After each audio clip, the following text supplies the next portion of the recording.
ने कहा, आदिवासी समाज से किसी को राष्ट्रपति पद का उम्मीदवार बनाना गर्व की बात, सभी से सहयोग की अपील की।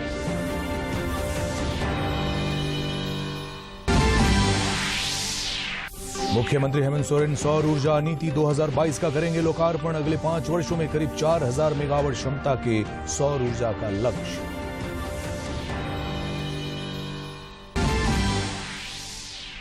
प्रधानमंत्री नरेंद्र मोदी कल करेंगे लाइट हाउस प्रोजेक्ट की समीक्षा। रांची के धुरुआ में इस प्रोजेक्ट के तहत बन रहे हैं 1000 से ज्यादा फ्लैट। जल्द ही लॉटरी के जरिए होगा आवंटन। और 13 जुलाई से शुरू हो रहे श्रावणी मेले को लेकर तैयारियों को दिया जा रहा है अंतिम रूप। देर रात उपायुक्त की अगुवाई में जिला प्रशासन की टीम ने जगह जगह किया मुआयना।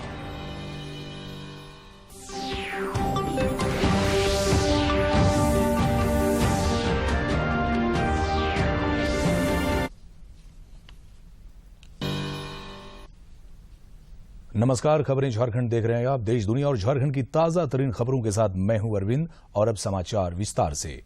राष्ट्रीय जनतांत्रिक गठबंधन एनडीए की राष्ट्रपति पद की उम्मीदवार द्रौपदी मुर्मू एनडीए के सहयोगी दलों के नेताओं के समर्थन के लिए आज पटना पहुंची। मुख्यमंत्री नीतीश कुमार से मुलाकात के अलावा श्रीमती मुर्मू एनडीए में सहयोगी दलों के सांसदों और विधायकों के साथ भी बैठक करेंगी। इसके अलावा द्रौपदी मुर्मू राजद के वरिष्ठ नेता तेजस्वी यादव से भी मुलाकात करेंगी और सहयोग का आग्रह करेंगी। गौरतलब है कि बिहार में एनडीए के सहयोगी नीतीश कुमार के नेतृत्व वाले जनता दल यूनाइटेड और पूर्व मुख्यमंत्री जीतन राम मांझी के नेतृत्व वाले हिंदुस्तानी आवाम मोर्चा ने श्रीमती मुर्मू को समर्थन देने की घोषणा की है।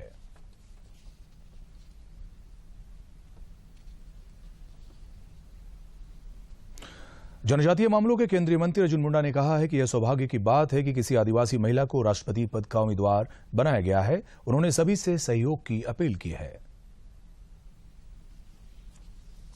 एनडीए के राष्ट्रपति पद की उम्मीदवार द्रौपदी मुर्मू कल झारखंड के दौरे पर थीं। पहले उन्होंने एनडीए के सांसदों और विधायकों के साथ बैठक की। इस दौरान जनजातीय मामलों के केंद्रीय मंत्री अर्जुन मुंडा भी मौजूद थे। उन्होंने कहा कि यह बेहद खुशी की बात है कि आदिवासी समाज से कोई महिला राष्ट्रपति पद की उम्मीदवार बनी है। राष्ट्रपति की उम्मीदवार श्रीमती द्रौपदी मुर्मू झारखंड में आई थी और सभी लोगों से अपील किया है। हमारे एनडीए के घटक दलों से सभी लोगों से मिला है और झारखंड मुक्ति मोर्चा के जो सुप्रीमो है शिबू सोरेन से भी उनकी मुलाकात हुई। मैं मानता हूं कि ये प्राइड मूवमेंट है, जब हम सबको गर्व करते हुए।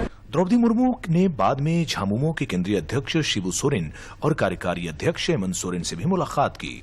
इस दौरान केंद्रीय मंत्री अर्जुन मेघवाल और अन्नपूर्णा देवी के साथ श्री मुंडा भी मौजूद थे।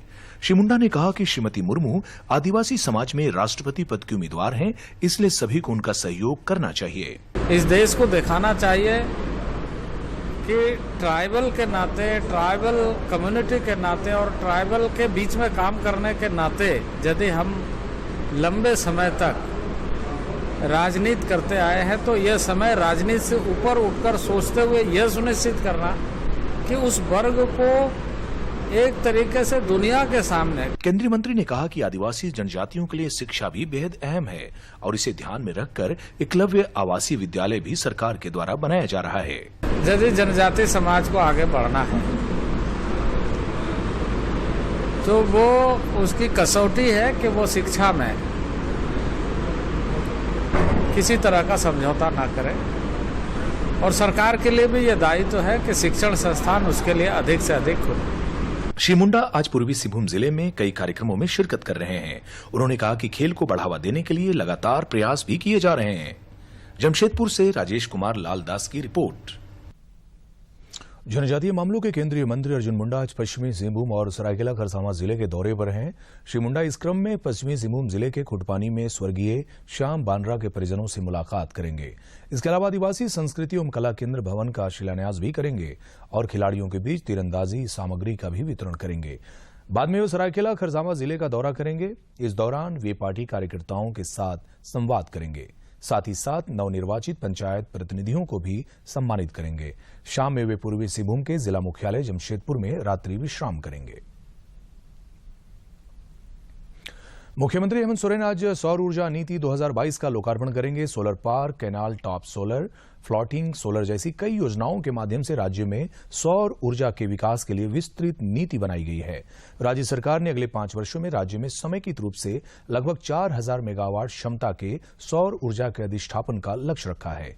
इसके तहत यूटिलिटी स्केल पर लगभग 3000 मेगावाट, डिस्ट्रीब्यूटेड सोलर ऊर्जा के अंतर्गत 720 मेगावाट एवं ऑफ ग्रिड सोलर प्रोजेक्ट के तहत 280 मेगावाट के सोलर ऊर्जा प्लांट अधिष्ठापन का लक्ष्य तय किया गया है। झारखंड समेत देशभर में पिछले कुछ दिनों से कोरोना संक्रमण का दायरा फिर से बढ़ता जा रहा है। देश में पिछले 24 घंटे के दौरान कोविड के 13,086 नए मामले सामने आए हैं, जबकि इस दौरान 12,456 लोग स्वस्थ भी हुए हैं। देश में फिलहाल कोरोना के 1,14,475 मामले सक्रिय हैं। इधर झारखंड में भी कोरोना के दैनिक और सक्रिय मामलों में लगातार इजाफा होता जा रहा है। पिछले 24 घंटे के दौरान 52 नए संक्रमितों की पुष्टि हुई, जबकि 43 कोरोना वीरों ने इस बीमारी को हराकर जिंदगी की जंग जीती है। वहीं एक मरीज की मौत भी हुई है। राज्य में फिलहाल कोरोना के 352 सक्रिय मामले शेष हैं, जबकि रिकवरी रेट घटकर 98.69% हो गया है। कोरोना के खिलाफ जारी जंग में देश में टीकाकरण अभियान तेज गति से जारी है। केंद्रीय स्वास्थ्य मंत्रालय के अनुसार देश में अब तक 198 करोड़ 9 लाख से अधिक कोविड रोधी टीके लगाए जा चुके हैं।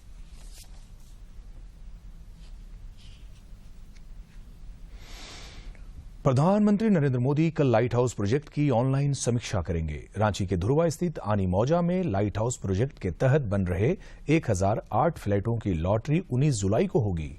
रांची नगर निगम की ओर से लॉटरी में भाग लेने वाले लाभुकों की सूची नगर निगम की वेबसाइट पर अपलोड कर दी गई है। उपराष्ट्रपति चुनाव के नामांकन के लिए आज अधिसूचना जारी कर दी गई। उपराष्ट्रपति के लिए 19 जुलाई तक पर्चे भरे जा सकेंगे, जबकि 6 अगस्त को चुनाव होगा।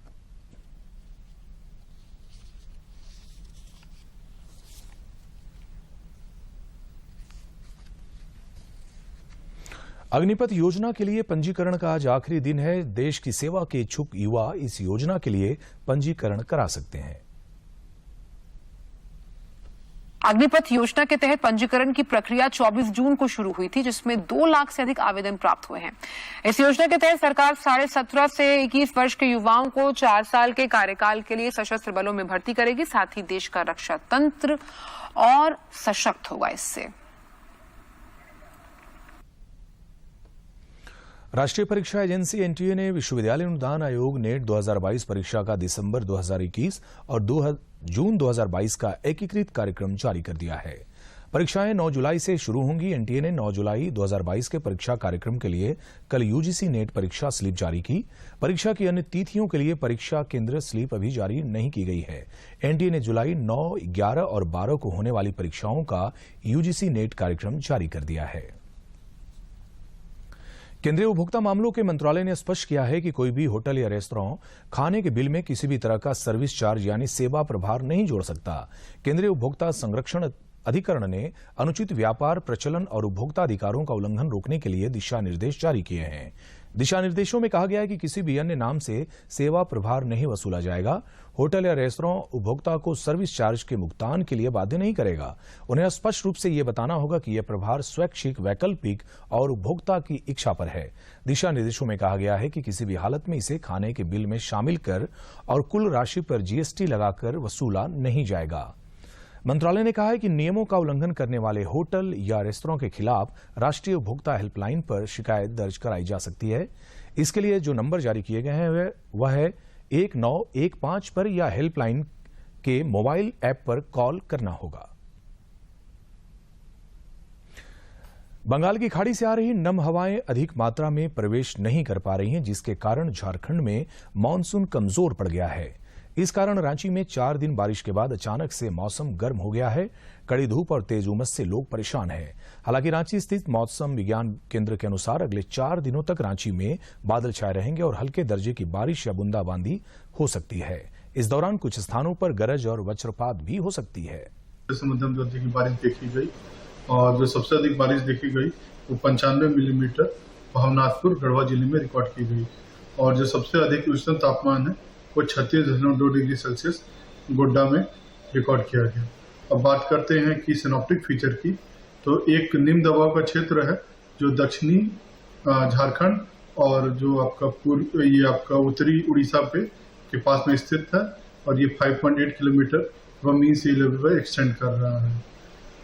और बात करें आने वाले दिनों में मौसम की, तो अभी आने वाले जो 4-5 दिन है उसमें बारिश में थोड़ी सी आपकी मात्रा में थोड़ी कमी देखने को मिलेगी, और राज्य में कुछ स्थानों पे हल्के से मध्यम दर्जे की बारिश देखने को मिल सकती है। साथ में 4 और 5 को कहीं कहीं गर्जन और वज्रपात की भी चेतावनी जताई जा रही है। तो और आइए अब देखते हैं स्वतंत्रता संग्राम में कितना खास है आज का दिन।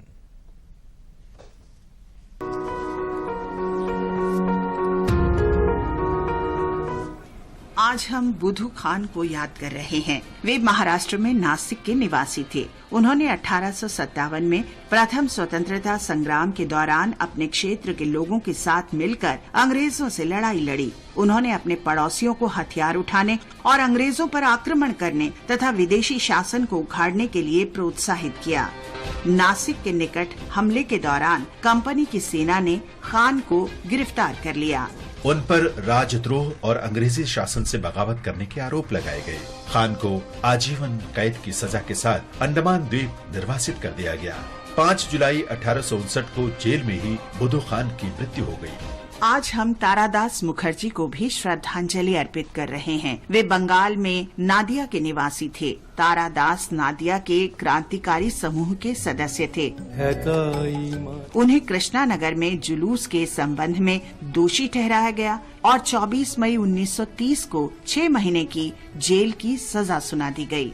जेल में तारादास को कठोर शारीरिक और मानसिक यातनाएं दी गईं। इससे तंग होकर तारादास ने 5 जुलाई 1933 को आत्महत्या कर ली। आज हम अमर बलिदानी दुर्गामल को श्रद्धांजलि अर्पित कर रहे हैं। वे हिमाचल प्रदेश में धर्मशाला के निवासी थे। पहले दुर्गामल ब्रिटिश भारत सेना की गोरखा राइफल्स में हवलदार थे। बाद में वे 1942 में सिंगापुर में आजाद हिंद फौज में भर्ती हो गए। उन्हें गोरखा विशेष टुकड़ी का कैप्टन बनाया गया। गोपनीय मिशन के दौरान दुर्गामल ने भारत बर्मा सीमा से असम में प्रवेश किया, लेकिन अंग्रेजों ने उन्हें पकड़ लिया। ब्रिटिश राज के विरुद्ध युद्ध छेड़ने के आरोप में 5 जुलाई 1944 को उनका कोर्ट मार्शल किया गया और मौत की सजा सुनाई गई। 25 अगस्त 1944 को दिल्ली के जिला कारागार में उन्हें फांसी दे दी गई।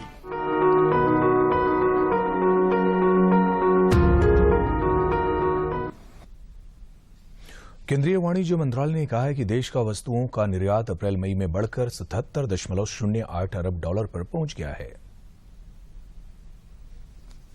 पिछले वर्ष की अवधि की तुलना में 16.8% की वृद्धि दर्ज की गई। पिछले महीने ये बढ़कर 37 अरब 90 करोड़ डॉलर का हो गया। निर्यात में ये वृद्धि पेट्रोलियम उत्पाद, इलेक्ट्रॉनिक्स और सिले सिलाए जो वस्त्र हैं उसके क्षेत्र में जो बढ़ोतरी हुई है उससे संभव हो पाया। इस वर्ष अप्रैल से जून तक की तिमाही में वस्तुओं के निर्यात में 22% से अधिक की वृद्धि दर्ज की गई।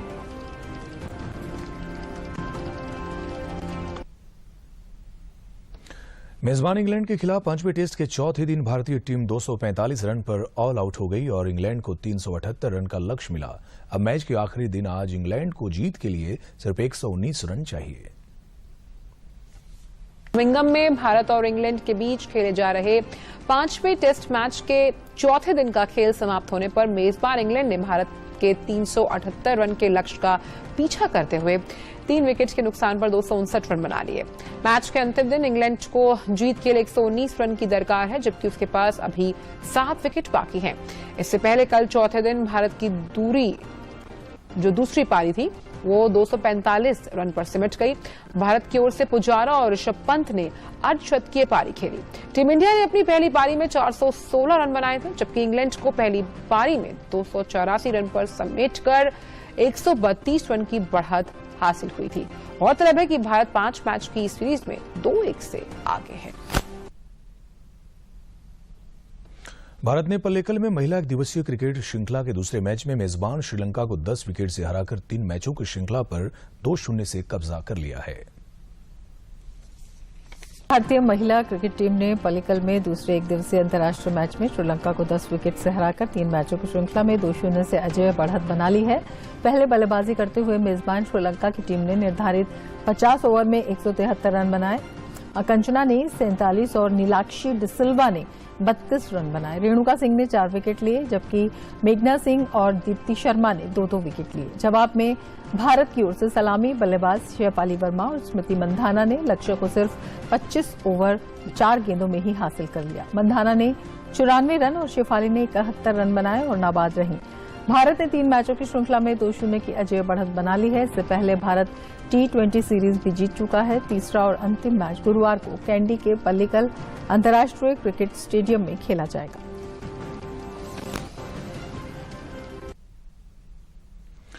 सिमडेगा जिले की सड़कों पर इन दिनों सरपट दौड़ता एक अलग तरह का वाहन लोगों के लिए आकर्षण का केंद्र बना हुआ है। लोग इसे गौर से देख परख रहे हैं और इसकी फोटो भी खींच रहे हैं। बैटरी चालित यह वाहन सिमडेगा में ही बनाया गया है और पेट्रोल की ऊंची कीमतों के दौर में इसे आवागमन का किफायती साधन भी माना जा रहा है। वहीं यह वाहन युवाओं को शिक्षा के प्रति भी जागरूक कर रहा है। सिमडेगा में बैटरी चालित यह वाहन पूरे शहर वासियों के लिए आकर्षण का केंद्र है। वाहन का निर्माण फिजिक्स के शिक्षक राज आनंद सिन्हा ने किया है और इसमें उनके 3 विद्यार्थियों का भी सक्रिय सहयोग रहा है। 4 बैटरियों से चलने वाली इस कार में 8 लोग बैठ सकते हैं। बैटरियों को एक बार चार्ज करने के बाद 100 किलोमीटर से अधिक का सफर तय किया जा सकता है। इसे बनाने में लगभग 65,000 रुपए का खर्च आया है। 100 किलोमीटर से ज्यादा का माइलेज दे रहा है एक चार्जिंग पे। मैन्युफैक्चरिंग कॉस्ट लगभग 65,000 का रहा है। ओवरऑल प्रॉफिटेबल रहा है और उम्मीद ये है कि जिस तरह से इलेक्ट्रिक साइकिल बनने के बाद लोग उसे यूज करने लगे और अपनी दिनचर्या में उसको ढालने की कोशिश करने लगे और आज सिमडेगा में इलेक्ट्रिक साइकिल लगभग भर गया। इस इको फ्रेंडली वाहन की खासियत यह भी है कि इसमें चारों ओर फिजिक्स के फार्मूले लिखे गए हैं और रेखा चित्र भी बनाए गए हैं। इससे युवाओं का ध्यान फिजिक्स की ओर आकर्षित करने की भी एक कोशिश है।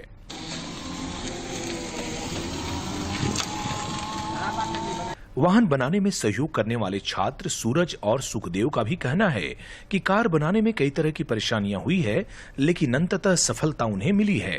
इलेक्ट्रिक कार बनाया और काफी अच्छा लग रहा है, घूमने में भी स्पीड भी ठीक ही है और मजा भी बहुत आ रहा है। सब दोस्त एक साथ घूमते, कहीं भी जाना होता है एक साथ हम लोग चल जाते। रुकावट आया था, बाधा आया था, पर हम लोग उस बाधा से पार हुए और पीछे नहीं हटे, कोशिश जारी रहा और हम लोग एक कार खड़ा कर दिए हैं। बैटरी चालित इस कार से आवागमन काफी सस्ता होगा और इससे प्रदूषण भी नहीं होगा। सिमडेगा से मनोज कुमार सिन्हा, मनु की रिपोर्ट। हेरिटेज वॉक में आज हम आपको सैर कराते हैं डल झील की।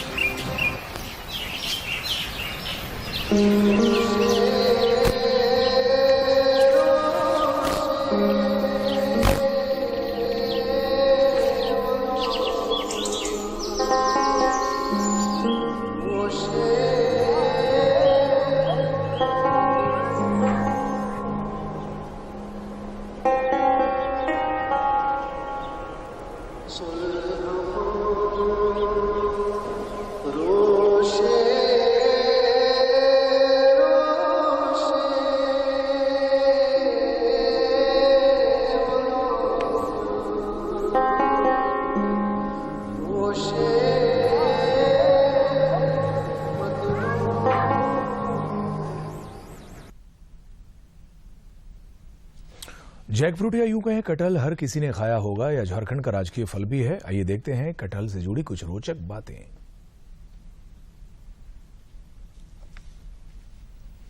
कटहल के वृक्ष झारखंड के सभी क्षेत्रों में बड़ी संख्या में पाए जाते हैं। यहाँ विभिन्न प्रजाति के कटहल देखने को मिलते हैं। कुछ गोल आकार के, तो कुछ अंडाकार, तो कुछ बृहद आकार के कटहल। यही कारण है कि कटहल को झारखंड में राजकीय फल का दर्जा प्राप्त है।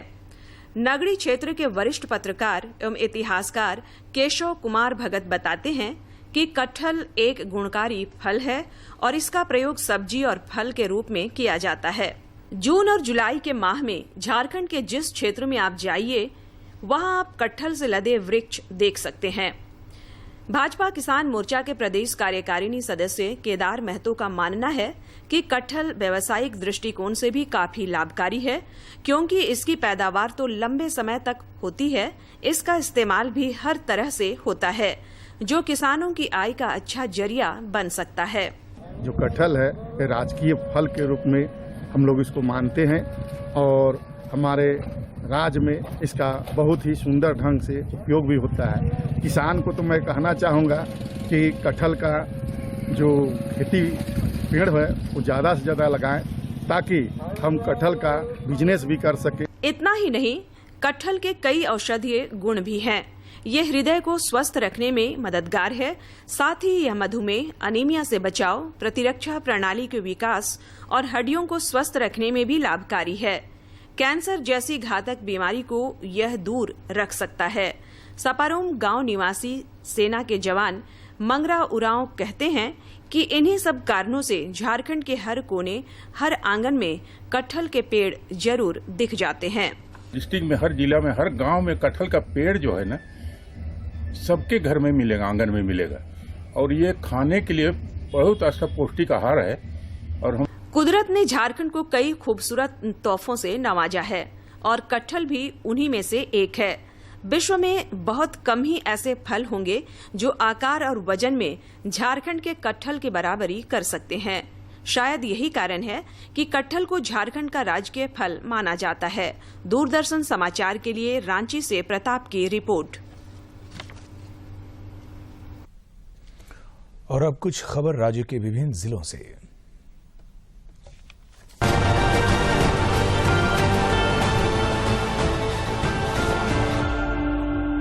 देवघर के उपायुक्त मंजूनाथ भजंत्री ने श्रावणी मेले को लेकर देर रात बाबा वैद्यनाथ धाम आने वाले देवतुल्य श्रद्धालुओं को बेहतर सुविधा मुहैया कराने के उद्देश्य से बाबा मंदिर और आसपास के क्षेत्रों के अलावा संपूर्ण कांवरिया पथ रूट लाइन में चल रहे कार्यों का जायजा लिया। इस दौरान उन्होंने कई निर्देश भी दिए। रांची नगर निगम के आयुक्त मुकेश कुमार के निर्देश पर नगर निगम कार्यालय में अपोलो क्लिनिक की ओर से स्वास्थ्य जांच शिविर का आयोजन किया गया। इस निःशुल्क परामर्श शिविर में निगम के कर्मचारियों के द्वारा विभिन्न विशेषज्ञों से अपने स्वास्थ्य संबंधित परामर्श भी लोगों ने लिए। शिविर में विभिन्न रोग, उसके रोकथाम और उसके उपचार के लिए कई बिंदुओं पर चर्चा हुई। केंद्रीय मनोचिकित्सा संस्थान सीआईपी ने कस्तूरबा गांधी बालिका विद्यालय में एक दिवसीय संवेदीकरण कार्यक्रम का आयोजन किया। कार्यक्रम में स्कूल के टीचिंग स्टाफ और हाई स्कूल के विद्यार्थियों ने भाग लिया। मौके पर सीआईपी के निदेशक डॉक्टर वासुदेव दास समेत कई लोग मौजूद थे। सिमरिया विधायक किशुन कुमार दास ने शिक्षा पर चर्चा कार्यक्रम में शामिल होकर छात्र छात्राओं का हौसला बुलंद किया। इस दौरान उन्होंने कहा कि मेहनत और लगन से पढ़ाई करने से ही जीवन में सफलता मिलती है, इसलिए समय का सही सदुपयोग कर शिक्षा के प्रति वे समर्पित रहें ताकि छात्र छात्राओं का भविष्य संवर सके। खूंटी जिले में स्वच्छ विद्यालय पुरस्कार वितरण समारोह का आयोजन किया गया। इस दौरान उत्कृष्ट प्रदर्शन करने वाले विद्यालयों को सम्मानित भी किया गया। अभियान के तहत विद्यालयों में विभिन्न जागरूकता कार्यक्रमों का आयोजन कर बच्चों को स्वच्छता संबंधित गतिविधियों के विषय में भी जागरूक किया गया। पाकुड़ जिले के लिट्टीपाड़ा विधानसभा क्षेत्र के अमड़ापाड़ा प्रखंड मुख्यालय के रसिक टोला से प्रोजेक्ट स्कूल तक बनने वाली सड़क का शिलान्यास विधायक दिनेश विलियम मरांडी ने किया। राज्य संपोषित योजना के तहत इस सड़क का निर्माण 1 करोड़ से अधिक की लागत से पूरी की जाएगी। चतरा जिले में अवैध खनन के विरुद्ध लगातार कार्रवाई जारी है। इसी क्रम में खाईवा डस्ट तथा एक बालू लदा ट्रैक्टर को सदर थाना क्षेत्र से जब्त किया गया। वहीं बगैर ई चालान के डस्ट लदे हाईवा और बालू लदे ट्रैक्टर को पकड़कर चतरा सदर थाने को सौंप दिया गया। जिला खनन पदाधिकारी ने कहा कि दोषियों पर कार्रवाई की प्रक्रिया आगे भी जारी रहेगी। गोड्डा जिले में जल सहियाओं ने मानदेय वृद्धि समेत अन्य मांगों को लेकर प्रदर्शन किया। प्रदर्शन के दौरान इस बात पर जोर दिया गया कि जल सहियाएं गांव-गांव जाकर काम करती हैं, लेकिन सरकार उनकी मांगों को गंभीरता से नहीं लेती है। रांची रेल मंडल के वाणिज्य विभाग के द्वारा रांची हटिया, मूरी एवं झालदा स्टेशन पर विशेष जागरूकता अभियान चलाया गया। अभियान के दौरान यात्रियों को एटीवीएम तथा मोबाइल पर आरक्षित टिकट प्रणाली की सुविधाओं, इस्तेमाल तथा उनके द्वारा टिकट प्राप्त करने की जानकारी भी दी गई।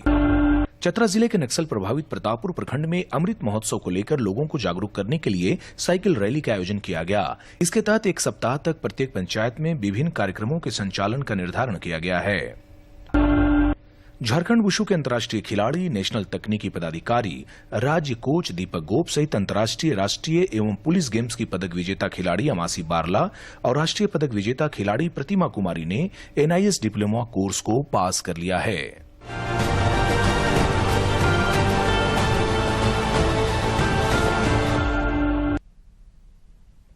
रांची के आनंद गोप बीते 10 वर्षों से फुटबॉल के क्षेत्र में झारखंड को वैश्विक पटल पर ख्याति दिलाने के भगीरथी प्रयास में जुटे हुए हैं।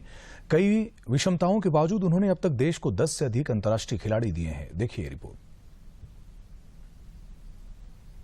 जब कोई खिलाड़ी देश के लिए मेडल जीतता है तो वह रातों रात सेलिब्रिटी बन जाता है, लेकिन वह व्यक्ति गुमनाम ही रह जाता है जिसने अपनी जिंदगी के कई बेशकीमती साल उस खिलाड़ी को तराशने में लगा दिए।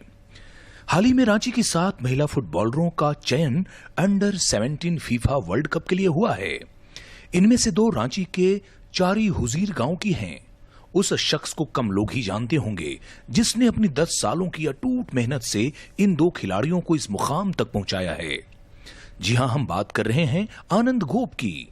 आज जब ये लड़कियां सितारों की तरह चमक रही हैं, तो आनंद को भी लगता है कि उनकी वर्षों पुरानी हसरत और मुराद पूरी हो गई है। लेकिन थोड़े जज्बाती होकर वे यह भी बताते हैं कि इन खिलाड़ियों की छोटी छोटी जरूरतों के लिए उन्हें कहां कहां अपना हाथ फैलाने पड़े। बहुत सारे यहाँ समस्या होती है, सामान के लिए, किट वगैरह के लिए कोई सुविधा नहीं होती है। ग्रामीण माहौल में पली बढ़ी, गरीबी और मुफलिसी की जिंदगी जी रही इन लड़कियों को खेल के मैदान तक लाना आनंद के लिए इतना आसान भी नहीं था। वर्षों पुरानी रूढ़ियों में बंधे लोगों के ताने और तथाकथित समाज के ठेकेदारों के बचकाने रवैये से बच बचाकर आनंद ने जब अपने पारस जैसे हाथों के जादू से इन खिलाड़ियों को सोने में बदलना शुरू किया, तो आज उसकी चमक देखकर लोग तालियां बजा रहे हैं। बहुत समस्या हुई तो इन लोगों को 1 सप्ताह ग्राउंड आने के बाद इन लोगों को मना करने लगे कि तुम लोग फुटबॉल खेल के क्या करोगे, क्या लड़का हो क्या। तो फिर इन लोग बताया कि तुम लोग भी कुछ कर सकते। मुझे 5 से 6 महीना लगा पेरेंट्स को समझाने के लिए कि आप लोग भी लड़का जैसा फ्री दे तो लड़की को भी दो, इन लोग भी कुछ कर सकती है। साथ ही खिलाड़ियों की सफलता ने जहां बाकी खिलाड़ियों में नई ऊर्जा का संचार किया है, वहीं अपना मकसद पाने का उनका इरादा और भी पक्का हो गया है। भावी सफलताओं की चकाचौंध में ये खिलाड़ी भले ही अपने गुरु को भूल जाएं, लेकिन आज ये मानती हैं कि कोच आनंद की बदौलत उनका एक वजूद बना है। सर, हमारी टीम से अनीता कुमारी का सिलेक्शन हुआ है अंडर 17 के लिए, तो हम लोग बहुत ही खुश हैं क्योंकि हम लोग ऐसे समाज से बिलोंग करते हैं जहाँ पे हमें लड़कियों को अलाउ नहीं होता है फुटबॉल खेलने के लिए, फिर भी हम लोग उन सारी चीज़ों को नकार कर, हार नहीं मानकर और फील्ड पे उतरते हैं। हमारी टीम की है, ये हमें बहुत गर्व है क्योंकि अगर अदर रहती है तो उससे हमें मिलता ही है प्रेरणा, लेकिन हमारी टीम की है तो ज़्यादा प्रेरणा मिल रही है कि हमारी टीम की एक अनीता कुमारी जो फीफा खेल रही है अपने इंडिया को रिप्रेजेंट करेगी। अगर आज हमारे लाइफ में आनंद सर नहीं होते तो शायद आज हम यहाँ नहीं होते सर, आज हम आपके पास बोल नहीं होते। अपने खिलाड़ियों की सफलता को आनंद अपनी सफलता से जोड़कर देखते हैं। सच्चा गुरु भी वही होता है जो बिना किसी लाभ या मोह के अपने शिष्यों के उज्जवल भविष्य की कामना करता हो। यही कारण है कि हमारे समाज में गुरु को गोविंद के समान दर्जा प्राप्त है। रांची से अवधेश गौतम के साथ दिवाकर कुमार की रिपोर्ट। न्यूज बुलेटिन के अंत में मुख्य समाचार एक बार फिर। केंद्रीय मंत्री अर्जुन मुंडा ने कहा, आदिवासी समाज से किसी को राष्ट्रपति पद का उम्मीदवार बनाना गर्व की बात, सभी से सहयोग की अपील की।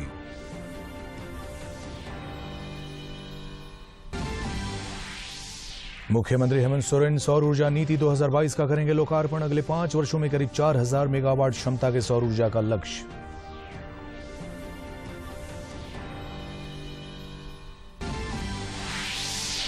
प्रधानमंत्री नरेंद्र मोदी कल करेंगे लाइट हाउस प्रोजेक्ट की समीक्षा। रांची के दुरुआ में इस प्रोजेक्ट के तहत बन रहे हैं 1000 से ज्यादा फ्लैट, जल्द ही लॉटरी के जरिए होगा आवंटन। और 13 जुलाई से शुरू हो रहे श्रावणी मेले को लेकर तैयारी।